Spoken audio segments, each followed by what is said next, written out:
Basically আমার এই জিনিসটা মনে হয় যে যারা সাদা জিনিসটা পরতে বেশি পছন্দ করে, সেটা ছেলে হোক মেয়ে হোক যেই হোক, কিন্তু যারা সাদা রং খুব পছন্দ করে, সাদা রঙের জামা কাপড় পছন্দ করে বা সাদা রঙের ডেকোরেশনস পছন্দ করে,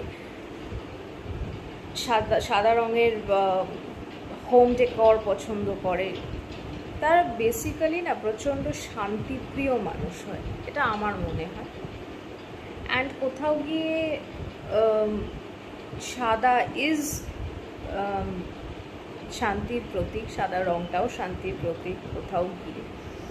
তো আমার তো সাদা রঙ কোথাও গিয়ে খুবই ভালো লাগে পরতে, এবং সাদা অনেক কিছুই ভালো লাগে, মানে হোম ডেকরসও ভালো লাগে, বাট আনফর্চুনেটলি আমার বাড়ির হোম ডেকরটা অন্যরকম,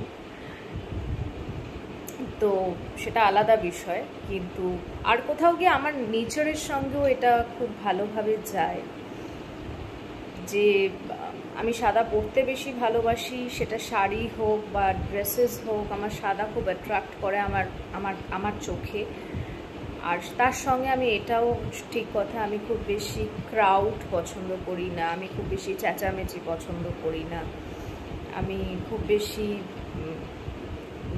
ঘ্যানজাম যেখানে রয়েছে বা প্রবলেমস যেখানে রয়েছে সেখানে থাকা পছন্দ করি না। আমি ভীষণ শান্তিপ্রিয় মানুষ। তো আমার মানে এই রঙের প্রতি একটা টান আলাদা রয়েছে, তার সঙ্গে আমার নেচারটাও কোথাও গিয়ে এটা অনেকই রিফ্লেক্ট করে দেয়। তো তোমরা যারা হোয়াইট লাভার্স আছো, তারা কমেন্ট সেকশনে একটু বলে যেও যে তোমরা এটা ফিল করো কি না, হোয়াইট পরলে বা হোয়াইট ডেকোরেট করলে তোমরা এই জিনিসটা ফিল করো কি না আমাকে বলো। আর আমি কতটা ঠিক বললাম সেটাও অবশ্যই আমায় জানিও, কারণ আমি ভুল হতেই পারি। আর সবাই সুস্থ থেকো, ভালো থেকো।